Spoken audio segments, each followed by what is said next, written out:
Viral అవుతున్న అంశం. పుష్పని target చేశారు, లేకపోతే బన్నీని టార్గెట్ చేశారు అని చెప్పి హోరెత్తిస్తున్నారు సోషల్ మీడియా. ఏం చేస్తే ఉందండి, మొన్నేమో అన్న మాట్లాడాడు నాగబాబు, పుష్ప కోసం ఎదురు చూస్తున్నానని ఆయన అన్నాడు. మరి నాగబాబు ఎదురు చూసే సినిమాను పవన్ కళ్యాణ్ ఇంకో విధంగా అంటారా? బహుశా పవన్ కళ్యాణ్ కూడా ఎదురు చూస్తూనే ఉంటారు. No publicity is bad publicity అంటారండి. ప్రచారంలో ఉండటం. ఇప్పుడు ఇన్నిసార్లు ఇన్ని ఛానల్స్ అందరూ పని కట్టుకొని పుష్ప, అల్లు అర్జున్, నా పవన్ కళ్యాణ్ ఈ టాపికే చర్చిస్తున్నారు కదా. కాబట్టి పుష్ప 2కు కావాల్సినంత ప్రచారం కర్ణాటక ముందే వచ్చింది, పవన్ కళ్యాణ్ గారు అందించారనడంలో ఎలాంటి సందేహం లేదు. ఇక రెండోది, ఆయన చేసినటువంటి కామెంట్, ఆయనేమీ పేరు తీయలేదు, కాకపోతే అడవులు నరకడం హీరోయిజం అని చూపించేవాళ్ళు ఇప్పుడు ఇది కల్చరల్ షిఫ్ట్ అలా వచ్చింది. ఒకప్పుడు అడవులు కాపాడేవాళ్ళు హీరోలుగా ఉండేవాళ్ళు. దీనికి కూడా కాంటెక్స్ట్ ఉంది అంటున్నారు. కర్ణాటకలో రాజ్ కుమార్ అడవుల పెంపకానికి చాలా ప్రాధాన్యత ఇచ్చేవాట. కన్నడ కంట్రీలో కదా ఆయన. ఇక రెండోది అంటారా, అడవి రాముడు అంటారా, కృషి ఉంటే మనుషులు ఋషులు అవుతారని ఎన్టీఆర్ కానీ, లేదా అడవి దొంగ కానీ, లేదా ఇట్లాంటి సినిమాలు చాలా ఉన్నాయి. వీటన్నింటిలో అడవులను కాపాడడం, అడవుల్లో ఉండటము, అక్కడ కలపలు దొంగలు వాళ్ళ దగ్గర నుంచి కాళీ అని రామారావు అరవగానే ఏనుగు రావడం, ఇదంతా ఉంది కదా. సో ఫారెస్ట్ ఫిలిమ్స్ అంటే అక్కడ అడవి దొంగలను పట్టుకోవడం ఇది జరుగుతుండేది గత సినిమాల్లో.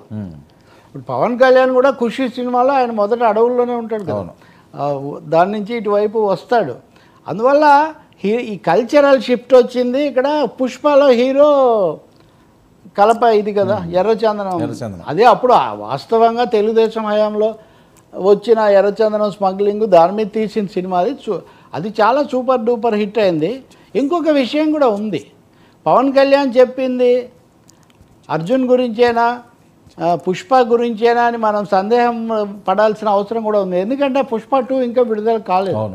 పుష్ప 2 క్లైమాక్స్ ఎలా ఉంటుంది, అంతిమంగా ఎర్రచందనాన్ని కాపాడాలి అని అందులో మెసేజ్ ఇస్తారా లేదా? ఇప్పుడు ఎలా తయారయ్యారు? ఇప్పుడు ఇందిరాగాంధీ హయాంలో స్మగ్లర్లను ఎక్కువ పట్టుకున్నారండి. అందులో హాజీ మస్తాన్ అనే స్మగ్లర్ కథ తీసుకొని అమితాబ్ బచ్చన్ దీవార్ సినిమా తీశారు.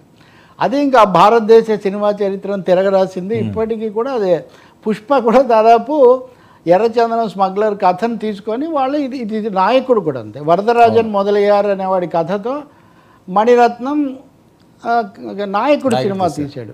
వీటన్నిటిలో ఆ నాయకుడు సినిమాలో చివరిలో ఒక సీన్ ఉంటుంది. ఆ నాయుడు గారిని మనవాడు వచ్చి అడుగుతాడు, తాత నువ్వు మంచివాడివా చెడ్డవాడివా అని. అదే తెలియటం లేదు బాబు అంటాడు, ఒక విధంగా బాలసుబ్రహ్మణ్యం గొంతుతో. ఈ సినిమాలన్నింటిలో క్వశ్చనే అది. వాడు పరిస్థితుల ప్రభావం వల్ల ఇప్పుడు పుష్ప కూడా వాళ్ళ నాన్న వదిలిపెట్టి వెళ్ళిపోతే వాళ్ళ అమ్మను అందరూ అవమానిస్తుంటే దాంట్లో నుంచి వాడు ఒక రెబెల్గా మారి, సేమ్ దివార్లో కథ అదే, చాలా సినిమాల్లో అదే. కాబట్టి సమాజంలో పరిస్థితుల వల్ల అనగారిన వాళ్ళు ఇలా అయిపోయి తప్పుదోవ పడుతున్నారు అనే ఒక మెసేజ్ చివరిలో ఇచ్చారనుకోండి. ఆ మాటకు వస్తే ఖుషీలో కానీ లేకపోతే ఇంకా అనేక సినిమాల్లో పవన్ కళ్యాణ్ గారి పాత్రలు కూడా ఇప్పుడు ఆ బ్రహ్మానందాన్ని చావబాది లేకపోతే అవన్నీ చేస్తుంటారు. అవన్నీ ఏమి హీరాయిక్గా పెద్ద ఆకర్షణీయమైన విషయాలు ఏం కాదు కదా. అందుకని మన హీరోలు లైట్ హార్టెడ్ క్రైమ్ థ్రిల్లర్స్ ఇవన్నీ కూడా చేస్తుంటారు. కాకపోతే కర్ణాటకలో ఈ పాయింట్ ఎందుకు వచ్చింది, అక్కడ కర్ణాటకలో చాలా పాపులర్ అల్లు అర్జున్, ఎన్టీఆర్ లాంటి వాళ్ళు. కేరళలో ఇంకా పాపులర్, బట్ కర్ణాటకలో కూడా ఈజ్ ఈక్వల్లీ పాపులర్. ఈ ప్రస్తావన ఎందుకు వచ్చిందో తెలియదు కానీ నిన్నటి నుంచి ట్రోలింగ్లు, ఆ గ్రూపు ఈ గ్రూపు వాళ్ళంతా ఒకటే గ్రూప్లో చల్లగా ఉన్నారండి. అల్లు గారి వీళ్ళు కూడా అల్లు రామలింగయ్య గారి ఆశీస్సులతో పెరిగిన వాళ్ళే. అందుకని వాళ్ళకే నిన్న కూడా చెప్పాను, నాగబాబు ఇష్యూ వచ్చినప్పుడు కూడా ఇది ఒక విధంగా ప్రచారం కూడా, ఇంకేమీ కార్యక్రమం లేనట్టుగా దీంట్లో మునిగి తేలటం. కానీ బట్ పవన్ కళ్యాణ్ ఒక టాప్ హీరో ఆ మాట అక్కడ అధికార కార్యక్రమంలో అనడం మటుకు కొంచెం దృష్టి ఆకర్షిస్తుంది. అది దాని ప్రభావం తెలియకుండా ఆయన అనుండాడు. ప్రభావం ఉండాలని ఆయన అన్నారని నేను అనుకుంటున్నా. ఇంకోటేమో ఇమీడియట్గా మీలాంటి వాళ్ళు నంద్యాలలో ప్రచారానికి వెళ్ళారు. అప్పుడు దాని గురించి కూడా వీళ్ళు చాలా ట్రోల్స్ చేశారు కదా. కానీ ఎవరు ఏం చేసినా అండి, ఎవరి రాజకీయ స్వేచ్ఛ, ఎవరి వ్యక్తిగత స్వేచ్ఛ, ఎవరి సినిమాల స్వేచ్ఛ వాళ్ళకు ఉంటుంది. దీన్ని ఎవరు ఏమీ అరికట్టలేరు. పవన్ కళ్యాణ్ ఒక విధంగా పుష్పకు విస్తృత ప్రచారం, పబ్లిసిటీ కల్పించారు ఒక అధికార కార్యక్రమం ద్వారా అని మనం చెప్పొచ్చు. Right sir. వాళ్ళెవరు ఏం మాట్లాడరు కూడా, బహుశా ఎవరు ఖండించటాలు అట్లాంటివి జరగవు.